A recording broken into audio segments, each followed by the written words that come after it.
নমস্কার, পাহাড় তিস্তার রান্নাঘরে আপনাদের সবাইকে স্বাগত। আজকের ওয়েদারটা বেশ সুন্দর, বেশ ঠান্ডা ঠান্ডা, দারুণ। আজকে মাছের ডিমের বড়া করলে কেমন হয়? দেখো দেখো, পাহাড়ি নদীর দৃশ্য।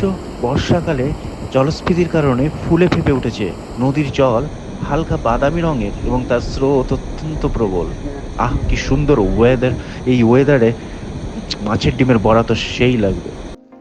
হ্যাঁ গো, মেঘ করেছে আকাশে, মনে হয় বৃষ্টি আসবে।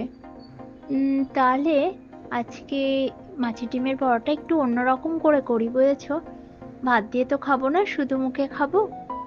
তাহলে একটু ছোলার ডালের সাথে মাছের ডিমের বড়াটা করি, দারুণ হয় খেতে, জানো তো।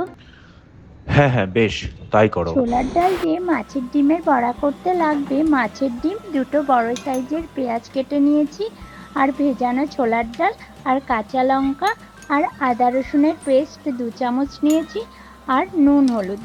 প্রথমে এই যে ভেজানো ছোলার ডালটা গ্রাইন্ডারে পেস্ট করে নেব, আর খুব বেশি ছোলার ডাল ইউজ করব না, অল্প ইউজ করব। তারপর মাছের ডিমটা ভালো করে একটু হাত দিয়ে মেখে নিয়ে ছোলার ডালটা দেব, তারপরে আদা রসুনের পেস্টটা দেব, তারপর কেটে রাখা পেঁয়াজগুলো দিয়ে, তারপর কাঁচা লঙ্কা দেব, সব কিছু দিয়ে ভালো করে মেখে নেব নুন হলুদের সাথে। এবার ওটা খুব সুন্দর করে ভালো করে মেখে নিতে হবে, যাতে সব কিছুর সাথে সব কিছু মিশে যায়। তারপর কড়াই গরম হলে তার মধ্যে সর্ষের তেল দিয়ে, সর্ষের তেলটা গরম হলে ওই মাছের ডিমগুলো বড়ার আকারে দিয়ে দেব। তারপর লো ফ্লেমে উল্টে পাল্টে ভাজবো, জোর বেশি দিয়ে কখনোই ভাজবো না। এই যে মাছের ডিমের বড়া আমাদের রেডি হয়ে গেছে। এই যে শোনো, মাছের ডিমের বড়া রেডি, তাড়াতাড়ি এসো, গরম গরম খেয়ে নিন। আহ, দেখতে কত লোভনীয় হয়েছে! এই বড়াগুলো শুধুই খেতে অসাধারণ লাগে, আর বর্ষার দিনে তো এর স্বাদ দ্বিগুণ বেড়ে যায়।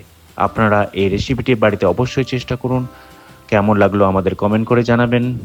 ভালো লাগলে লাইক, শেয়ার এবং সাবস্ক্রাইব করতে ভুলবেন না। পাহাড় তিস্তার রান্নাঘরে আবার দেখা হবে নতুন কোনো রেসিপি নিয়ে। ভালো থাকুন, সুস্থ থাকুন। ধন্যবাদ।